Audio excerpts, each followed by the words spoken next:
નમસ્કાર વિદ્યાર્થી મિત્રો, નીલકંઠ વિદ્યાપીઠમાં આપ સૌનું હાર્દિક સ્વાગત છે. આપણે ભણી રહ્યા છીએ general organic chemistry type of resonance પ્રકાર 6. આપણે છેલ્લો last type 6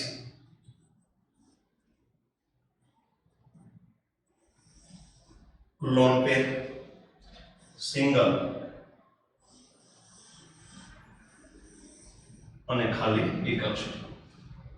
loan pair, single અને ખાલી ડીકક્ષર. હવે આપણને ખ્યાલ આવવો જોઈએ કે ખાલી ડીકક્ષર કોની કોની પાસે છે. હું તમને આવા બેની વાત કરું: કાર્બન, નાઇટ્રોજન, ઓક્સિજન અને chlorine. Silicon, phosphorus, sulphur, chlorine, fluorine, chlorine, bromine અને આયોડીન. આનો મુખ્ય ક્વોન્ટમમાં બાહ્યતમ કક્ષાનો મુખ્ય ક્વોન્ટમમાં કેટલો છે? 2. આની પાસે ડી ઓર્બિટલ નથી, આની પાસે ડી કક્ષક નથી. પરંતુ આપણે જેને ઓર્ગેનિકમાં ઉપયોગમાં લેવાના છે એની હું વાતચીત કરું છું. આ તત્વો એવા છે કે આની પાસે ખાલી ડી કક્ષક છે. આની પાસે શું છે? ખાલી ડી કક્ષક. આપણે ખ્યાલ છે કે આની બાહ્યતમ કક્ષાનો મુખ્ય ક્વોન્ટમમાં કેટલો છે? 3. મુખ્ય ક્વોન્ટમમાં 3 ધરાવતી કક્ષકો કઈ છે? તો કે 3s, 3p અને 3d. આમાં ભલે 3d કક્ષકનો કે ઉપયોગ આપણે કરતા નથી, પરંતુ આની પાસે ખાલી d કક્ષક છે. આની પાસે શું છે? ખાલી d કક્ષક. આની પાસે 4d છે, આની પાસે શું છે? 5d. તો આની પાસે ખાલી d કક્ષક હોવાને લીધે આમાં રેઝોનન્સ ઇફેક્ટ જોવા મળે. અહીંયા ક્વેશ્ચન આપણે બે ક્વેશ્ચન જોઈએ.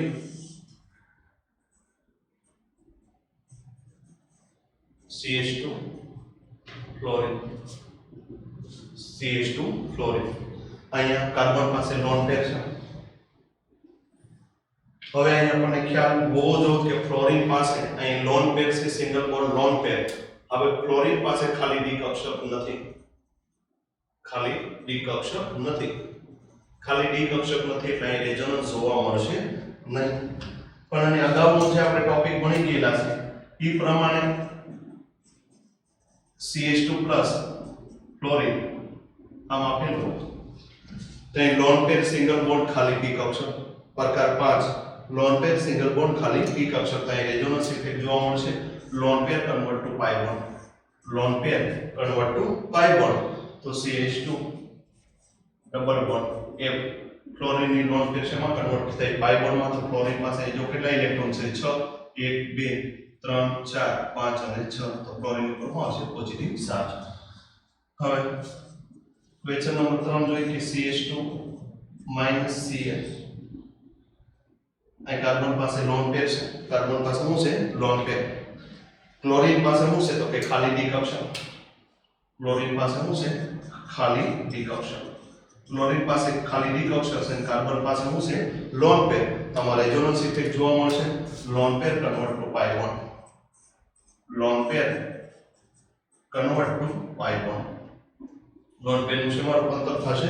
પાઈ બોન્ડ માં રૂપાંતર થશે. અને ક્લોરીન પાસે જો કેટલા ઇલેક્ટ્રોન હતા? 7.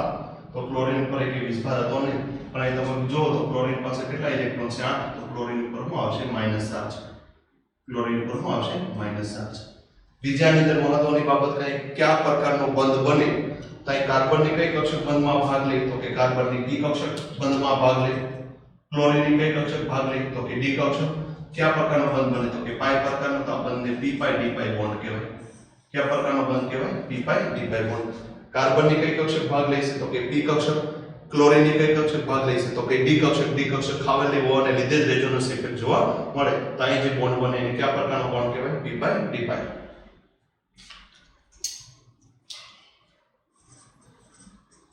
હજી જોઈએ CH2 SS. અહીં કાર્બન પાસે લોન પેર છે. અહીં આપણે સલ્ફર લીધું તો આપણને ખ્યાલ છે કે સલ્ફરની બાહ્યતમ કક્ષાનો મુખ્ય ક્વોન્ટમમાં 3 છે. તો આની પાસે ડી કક્ષક છે. શું છે? ખાલી ડી કક્ષક. ખાલી ડી કક્ષક છે તો રેઝોનન્સ ઇફેક્ટ જોવા મળશે. કાર્બનની lone pair convert to pi bond, કાર્બનની lone pair convert to pi bond. તમને એમ થાય કે સાહેબ સલ્ફરની લોન પેર કેમ કાર્બનમાં કન્વર્ટ ન થાય? તો કે સલ્ફરની લોન પેર જો કાર્બનમાં કન્વર્ટ થાય તો કાર્બન પાસે 10 ઇલેક્ટ્રોન થઈ જાય. ગણી જો કે અહીંયા બે પાઈ બોન્ડ છે એટલે બંધના કુલ 4 ઇલેક્ટ્રોન, 4 ને 2 6 6 ને 2 હાઇડ્રોજન સાથેના કેટલા થશે? હાઇડ્રોજન સાથેના 4, તો હાઇડ્રોજન સાથેના 4, 2 હાઇડ્રોજન અને 2 કાર્બનના બંધ કુલ 2 બને, બંધ 2 બને તો બંધ 2 માં કેટલા ઇલેક્ટ્રોન હોય? 4, તો કુલ 10 ઇલેક્ટ્રોન. તો કાર્બનની પાસે ખાલી p કક્ષક કે ખાલી d કક્ષક નથી કે એની અંદર 10 ઇલેક્ટ્રોનનો સમાવેશ કરી શકાય. એટલે અહીંયા પોસિબલ નથી. અહીંયા તમે જો કે ક્લોરીન પાસે કુલ કેટલા ઇલેક્ટ્રોન છે? 10 ઇલેક્ટ્રોન. જો 1 2 3 4 5 6 7 8 9 અને 10. ક્લોરીનના પોતાના 8 ઇલેક્ટ્રોન, પણ આપણે ભાગીદારીના ઇલેક્ટ્રોન ગણી તો ક્લોરીન પાસે કેટલા ઇલેક્ટ્રોન થાય? 10. પણ ક્લોરીન પાસે ખાલી d કક્ષક હોવાને લીધે આપણે અહીંયા 10 ઇલેક્ટ્રોનનો સમાવેશ કરી શકીએ. સેમ ઈ જ રીતે અહીંયા સલ્ફરની વાત કરી. અહીંયા જો હું કાર્બનની વાત કરું, ફરીથી આખો પોઈન્ટ છે એ તમને સમજાવું કે ભાઈ સલ્ફરના ઇલેક્ટ્રોન લોન પેરમાં કન્વર્ટ થાય તો અહીં કાર્બન સાથે 2 હાઇડ્રોજન, એકનું છે લોન પેર, સલ્ફરના ઇલેક્ટ્રોન કન્વર્ટ થાય તો રેઝોનન્સ ઇફેક્ટ જોવા મળે કે નહીં? તો અહીં તમે જો કાર્બનના કુલ ઇલેક્ટ્રોન તમે ગણો ભાગીદારીના બતાવ્યા તો કાર્બન પાસે 10 ઇલેક્ટ્રોન છે, જે શક્ય નથી. કાર્બન 10 ઇલેક્ટ્રોનનો સમાવેશ કરી શકવાનો નથી, કારણ કે કાર્બનની બાહ્યતમ કક્ષાનો મુખ્ય ક્વોન્ટમમાં કેટલો છે? 2. મુખ્ય ક્વોન્ટમમાં 2 ધરાવતી કક્ષક કઈ છે? 2s2p. આની અંદર કુલ કેટલા ઇલેક્ટ્રોન સમાવી શકાય? તો કે 8 ઇલેક્ટ્રોન સમાવી શકાય. આની માટે આ પોસિબલ નથી. પરંતુ અહીંયા કાર્બનની lone pair convert to pi bond, lone pair convert to pi bond થાય તો સલ્ફર પાસે લોન પેર, તો અહીં તમે જો કે સલ્ફર પાસે કુલ કેટલા ઇલેક્ટ્રોન છે? તો કે સલ્ફર પાસે કુલ 10 ઇલેક્ટ્રોન છે. 1 2 3 4 5 6 7 8 9 અને 10. 10 ઇલેક્ટ્રોન છે, પણ સલ્ફર પાસે ખાલી d કક્ષક હોવાને લીધે, સલ્ફર પાસે ખાલી d કક્ષક હોવાને લીધે આવું પોસિબલ બને. અહીંયા વિદ્યાર્થી મિત્રો બંધ કયા પ્રકારનો બને? તો કે કાર્બનનો કયા બંધે ભાગ લીધો? તો કે p કક્ષકે. સલ્ફરની કઈ કક્ષકે ભાગ લીધો? તો કે d કક્ષકે. કયા પ્રકારનો બંધ બને? તો કે પાઈ પ્રકારનો. તો અહીંયા જે બંધ બને એ p પાઈ d પાઈ પ્રકારનો બંધ બને. હજી વધારે એક્ઝામ્પલ દ્વારા ટોપિક ક્લિયર કરીએ. તમારી સમક્ષ 3 ક્વેશ્ચનો મૂકેલા છે. CH2+ ક્લોરીન, CH2+ SS અને આ ટાઈપનો ક્વેશ્ચન. હવે આપણે પ્રકાર 5 અને પ્રકાર 6 અહીં તમે જો રેઝોનન્સ ઇફેક્ટ જોવા મળશે કે નહીં? તો કે લોન પેર સિંગલ બોન્ડ ખાલી p કક્ષક, તો રેઝોનન્સ ઇફેક્ટ જોવા મળશે. અહીં ક્લોરીન પાસે લોન પેર છે, lone pair convert to pi bond. CH2 ક્લોરીનની લોન પેર પાઈ બોન્ડમાં કન્વર્ટ થાય તો ક્લોરીન ઉપરમાં આવશે પોઝિટિવ ચાર્જ. અહીંયા જોઈ પ્રકાર 5 પ્રમાણે છે લોન પેર સિંગલ બોન્ડ ખાલી p કક્ષક. તો સલ્ફરના lone pair convert to pi bond, તો સલ્ફરની લોન પેર એક લોન પેરનું પાઈ બોન્ડમાં રૂપાંતર થાય. સલ્ફર પાસે હોવા જો 6 ઇલેક્ટ્રોન છે, 5 ઇલેક્ટ્રોન સલ્ફર ઉપરમાં આવશે પોઝિટિવ ચાર્જ. અહીં આપણે જોવાનું છે કાર્બન પાસે લોન પેર છે, સલ્ફર પાસે તે લોન પેર છે, પણ સલ્ફરની લોન પેર જો પાઈ બોન્ડમાં કન્વર્ટ કરવા જાય તો કાર્બન પાસે 10 ઇલેક્ટ્રોન આવી જાય એ પોસિબલ નથી. પરંતુ સલ્ફર પાસે ખાલી d કક્ષક છે, સલ્ફર પાસે શું છે? ખાલી d કક્ષક, તો રેઝોનન્સ જોવા મળશે. કાર્બનની lone pair convert to pi bond, sulphur ઉપર આવશે નેગેટિવ ચાર્જ. એટલે અહીં પ્રકાર બંધનો પ્રકાર પૂછે તો p કક્ષક બંધમાં ભાગ લે છે અને સલ્ફરની d કક્ષક, તો p પાઈ d પાઈ પ્રકારનો બંધ બને. તો વિદ્યાર્થી મિત્રો આપણે રેઝોનન્સ ટાઈપ ઓફ રેઝોનન્સના 6 પ્રકાર ભણી ગયા. પહેલા ડબલ સિંગલ ખાલી p કક્ષક, ડબલ સિંગલ ખાલી p કક્ષક. બીજો પ્રકાર આપણે ભણ્યા double single lone pair, double single lone pair. ત્રીજો પ્રકાર આપણે ભણ્યા ડબલ સિંગલ અયુગ્મિત ઇલેક્ટ્રોન, ડબલ સિંગલ અયુગ્મિત ઇલેક્ટ્રોન. ચોથો પ્રકાર ભણ્યા double single double, double single double. પાંચમો પ્રકાર ભણ્યા ખાલી p કક્ષક, સિંગલ બોન્ડ અને લોન પેર, ખાલી p કક્ષક, સિંગલ બોન્ડ અને લોન પેર. અને છઠ્ઠો પ્રકાર આપણે ભણ્યા લોન પેર, સિંગલ બોન્ડ અને ખાલી p કક્ષક, લોન પેર, સિંગલ બોન્ડ અને ખાલી p કક્ષક. તો ટાઈપ ઓફ રેઝોનન્સના 6 પ્રકારના આધારે આપણે ટાઈપ ઓફ રેઝોનન્સ ભણ્યા. ઘણા બધા એક્ઝામ્પલો આપણે જોયા અને ઘણા બધા એક્ઝામ્પલોને આધારે આપણે રેઝોનન્સ ઇફેક્ટ ખૂબ સારી રીતે શીખ્યા. હવે સાથે ખૂબ મહત્વનો ટોપિક તરફ આપણે જઈ રહ્યા છીએ. રેઝોનન્સ બંધારણ કઈ રીતે દોરવા એ તે હું તમને વચ્ચે શીખવાડતો ગયેલો છું કે રેઝોનન્સ હાઇબ્રિડ બંધારણ કઈ રીતે દોરી શકાય. સાથે મહત્વની વાત કે રેઝોનન્સને આધારે તમારે સ્થાયીતા સમજાવી શકો કે આપેલ બંધારણમાંથી કયું બંધારણ વધારે સ્થાયી છે એ સ્થાયીતા સમજાવી, સ્ટેબિલિટી સમજાવી, તો રેઝોનન્સ બંધારણને આધારે આપણે સ્થાયીતા સમજાવી શકીએ, સ્ટેબિલિટી સમજાવી શકીએ. તો રેઝોનન્સ બંધારણને આધારે સ્ટેબિલિટી સમજાવતા પહેલા આપણને પહેલા રેઝોનન્સ બંધારણ દોરતા આવડતા હોવા જોઈએ. મેં તમને રેઝોનન્સ બંધારણ દોરતા શીખવાડેલા છે. રેઝોનન્સ હાઇબ્રિડ બંધારણ ધારો કે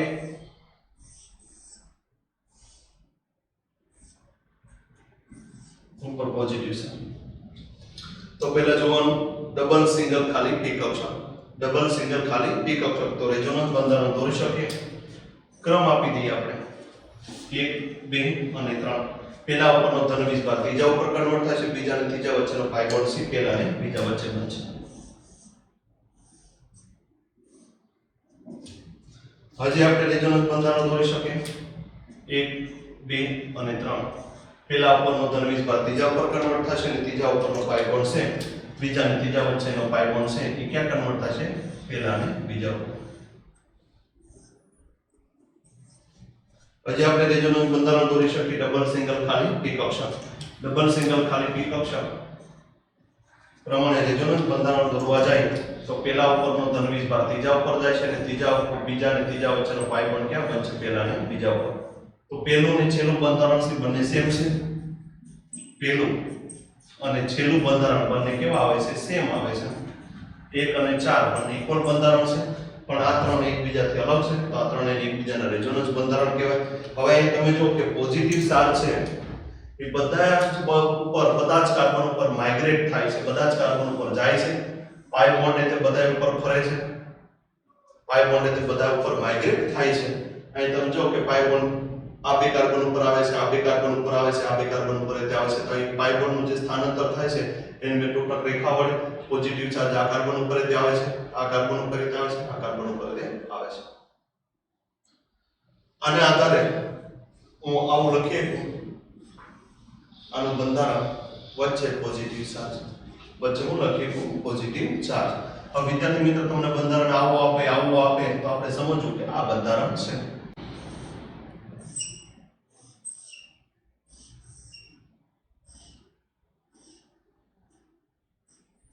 નેગેટિવ ચાર્જ.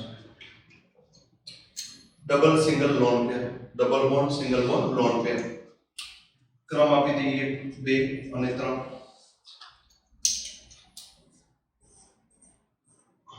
પહેલા નંબરનો નેગેટિવ ચાર્જ છે ત્રીજા નંબર ઉપર કન્વર્ટ થશે, બીજા અને ત્રીજા નંબર ઉપરનો પાઈ બોન્ડ છે એ પહેલા અને બીજા ઉપર. હજી રેઝોનન્સ બંધારણ દોરી શકાય double single lone pair, double single lone પેર. તો પહેલા ઉપરનો ઋણ 20 ભાગ છે ત્રીજા નંબર ઉપર કન્વર્ટ થશે અને બીજા અને ત્રીજા વચ્ચેનો પાઈ બોન્ડ છે એ પહેલા અને બીજા ઉપર શિફ્ટ થશે. હજી રેઝોનન્સ બંધારણ દોરી શકીએ આપણે ડબલ સિંગલ લોન પેર. પહેલા નંબર ઉપરનો ઋણ 20 ભાગ છે ત્રીજા નંબર ઉપર કન્વર્ટ થશે અને ત્રીજા નંબર ઉપરનો પાઈ બોન્ડ બીજા અને ત્રીજા નંબરનો પાઈ બોન્ડ છે એ ક્યાં કન્વર્ટ થશે? પહેલા અને બીજા ઉપર. હજી રેઝોનન્સ બંધારણ આપણે દોરી શકીએ double single lone pair, double single lone પેર. પહેલા નંબર ઉપરનો ઋણ 20 ભાગ છે ક્યાં કન્વર્ટ થશે? તો કે ત્રીજા નંબર ઉપરનો બીજા અને ત્રીજા નંબર ઉપરનો પાઈ બોન્ડ છે ક્યાં કન્વર્ટ થશે? તો કે પહેલા અને બીજા ઉપર. હજી રેઝોનન્સ બંધારણ દોરી શકીએ double single lone pair, double single lone પેર. 1 2 અને 3. આનું રેઝોનન્સ બંધારણ દોરવામાં આવે તો રેઝોનન્સ બંધારણ દોરતા પહેલા ઉપરનો -4 ત્રીજા ઉપર, બીજા અને ત્રીજા વચ્ચેનો પાઈ બોન્ડ પહેલા અને બીજા ઉપર. તો અહીંયા તમે રેઝોનન્સ બંધારણ દોર્યું તો પહેલું અને છેલ્લું બંધારણ બંને સેમ છે. પહેલું અને છેલ્લું બંધારણ કેવા છે? સેમ છે. પરંતુ બાકીના બંધારણો જોવામાં આવે તો બાકીના 1 થી 5 એકબીજાના રેઝોનન્સ બંધારણ છે. અહીંયા પાઈ બોન્ડનું સ્થાનાંતર બધા કાર્બન ઉપર થાય છે, -4નું તે સ્થાનાંતર બધા કાર્બન ઉપર થાય છે. તો અહીંયા -8નું સ્થાનાંતર તે બધા કાર્બન ઉપર થતું હોવાથી અને પાઈ બોન્ડનું સ્થાનાંતર બધા કાર્બન ઉપર થતું હોવાથી એને આપણે તૂટક રેખા વડે ચક્ર દ્વારા દર્શાવશું. અહીં minus charge, minus charge, minus charge, minus charge અને માઇનસ ચાર્જ. આ બંધારણ આવી રીતે તમે દર્શાવી શકો. વચ્ચે માઇનસ ચાર્જ, વચ્ચે શું આવી જાય છે માઇનસ ચાર્જ. ઉપરનું અને નીચેનું બંધારણ સમજવા લાયક છે. આપણને આને રેઝોનન્સ હાઇબ્રિડ સ્ટ્રક્ચર, આ બંને બંધારણને રેઝોનન્સ હાઇબ્રિડ સ્ટ્રક્ચર, આ રિયલ બંધારણ છે, વાસ્તવિક બંધારણ છે. રેઝોનન્સ હાઇબ્રિડ સ્ટ્રક્ચર આ કેવા બંધારણ છે? વાસ્તવિક બંધારણ છે. આ બે બંધારણ અને આ બે બંધારણ કેવા બંધારણો છે? વાસ્તવિક બંધારણો છે. બીજા એક્ઝામ્પલો દ્વારા આજે આપણે રેઝોનન્સ હાઇબ્રિડ બંધારણ સમજીએ.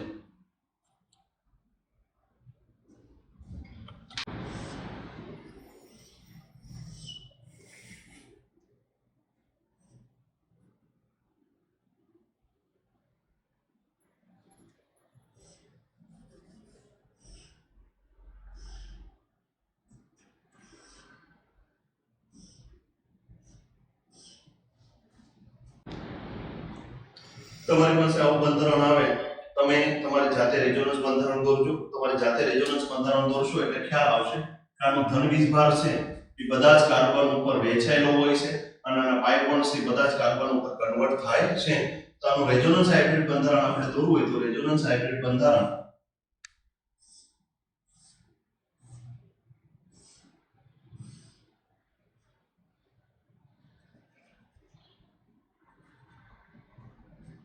પોઝિટિવ ચાર્જ છે બધા ઉપર plus delta plus delta plus delta plus delta plus delta અને પ્લસ ડેલ્ટા. પોઝિટિવ ચાર્જ છે બધા જ કાર્બન ઉપર કન્વર્ટ થશે. આ બંધારણને આપણે આ રીતે લખીએ કે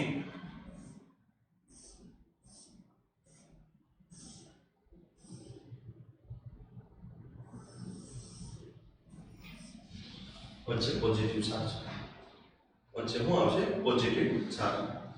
ક્વેશ્ચન નંબર 2.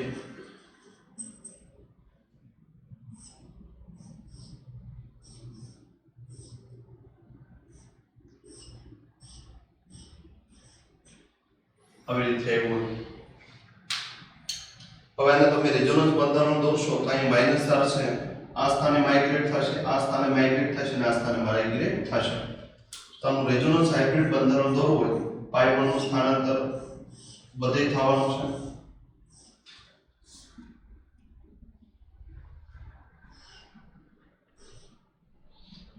અહીં માઇનસ ચાર્જનું સ્થાનાંતર બધે થવાનું છે તો અહીં માઇનસ ડેલ્ટા, પાઈ બોન્ડનું સ્થાનાંતર એટલે બધે થવાનું છે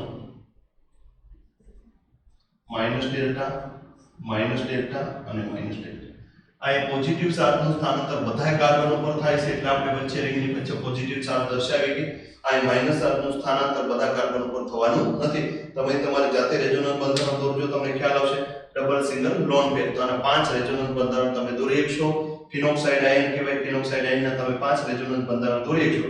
એમાં માઇનસ ચાર્જ છે, આ બેન્ઝીન વલયનું આ સ્થાન છે એને ઓર્થો સ્થાન કહેવાય. જે ક્રિયાશીલ સમૂહ જોડાયેલો અહીંયા જોડાયેલો છે તો આની પછીના બંને સ્થાન એટલે ઓર્થો, એના પછીના સ્થાન એટલે મેટા,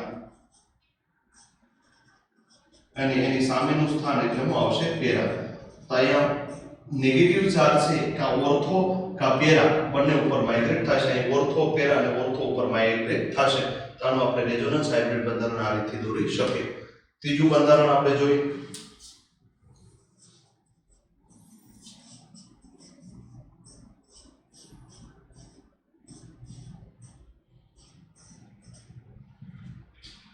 તો અહીં તમે જો double single lone pair, double single lone પેર,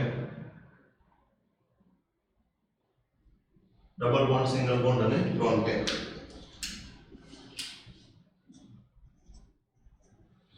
પહેલા નંબર અહીં ત્રીજા નંબર ઉપરનો માઇનસ ચાર્જ છે આની પર ડાયવર્ટ થશે, માઇગ્રેટ થશે ને અહીંનો પહેલા અને બીજા વચ્ચેનો ડબલ બોન્ડ છે એ બીજા અને ત્રીજા વચ્ચે બનશે.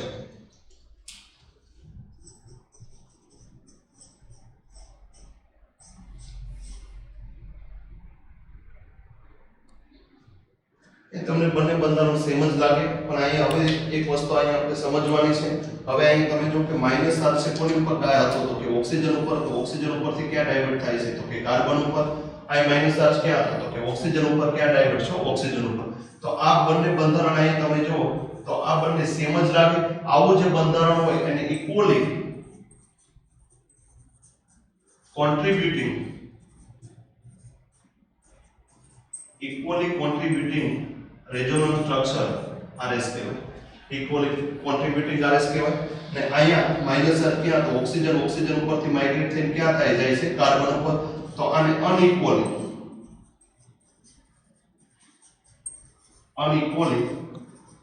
કોન્ટ્રીબ્યુટિંગ RS કહેવાય.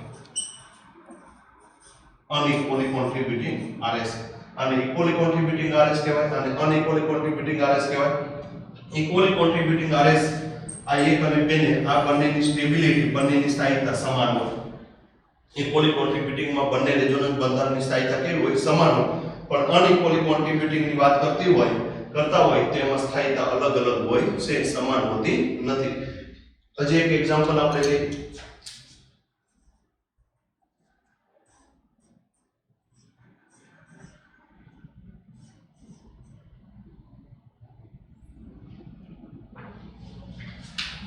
ડબલ સિંગલ લોન પેર રેઝોનન્સ બંધારણ દોરી શકાય. રેઝોનન્સ બંધારણમાં દોરવા જાઓ 1 2 અને 3. રેઝોનન્સ બંધારણ દોરવામાં આવે તો પહેલા નંબર ઉપરનો -r છે ત્રીજા ઉપર કન્વર્ટ થશે. બીજા અને ત્રીજા વચ્ચેનો પાઈ પણ કોની વચ્ચે બનશે? પહેલા અને બીજા ઉપર. અહીંયા લોન પેર O-. હજી રેઝોનન્સ બંધારણ દોરી શકાય. Double single lone pair, double bond single bond lone પેર. તો હજી એક રેઝોનન્સ બંધારણ દોરી શકાય. આનું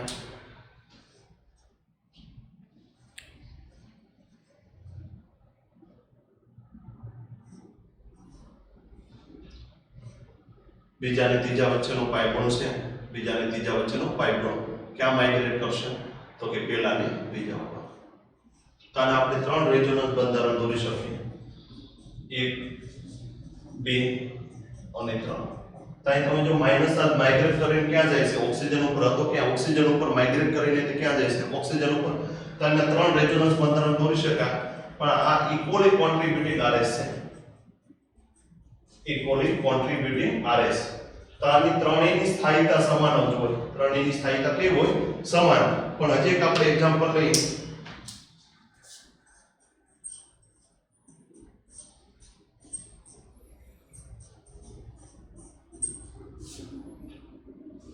આનું રેઝોનન્સ બંધારણ દોરવામાં આવે double single lone pair, double bond single bond lone પેર.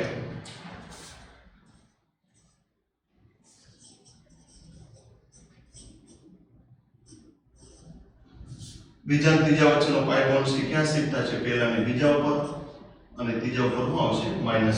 તો -r ક્યાં હતો? તો કે ઓક્સિજન ઉપર હતો. અહીંયા ક્યાં હતો? કે કાર્બન ઉપર આવ્યો. તો આ જે બંધારણ છે આ 1 અને 2 આ એકબીજાના રેઝોનન્સ બંધારણ છે, પણ કેવા કહેવાય? અનઇક્વલી કોન્ટ્રીબ્યુટિંગ.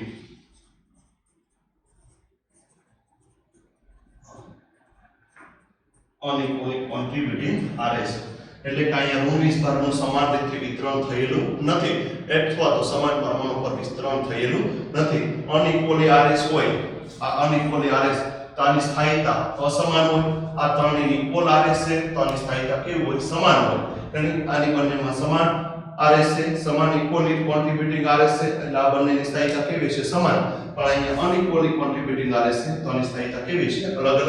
હવે આની પછીના પીરિયડમાં વિદ્યાર્થી મિત્રો રેઝોનન્સ બંધારણોને આધારે આપણે સ્થાયીતા શીખવાની છે, સ્થાયીતાની સરખામણી કરવાની છે કે બંધારણ 1 2 અને 3 આપેલા હોય તો કોની સ્થાયીતા સૌથી વધારે હોય, કોની સ્થાયીતા સૌથી ઓછી હોય, અને શેના આધારે આપણે સ્થાયીતા નક્કી કરવી. તો રેઝોનન્સ બંધારણ આપણે શીખી ગયા, 6 પ્રકારના શીખી ગયા. હવે એના નેક્સ્ટ પીરિયડની અંદર રેઝોનન્સ RS ની સ્ટેબિલિટીની વાત, સ્થાયીતાની વાત કરવાની છે. અમારા વિડિયો લેક્ચર જોવા બદલ ધન્યવાદ. આભાર.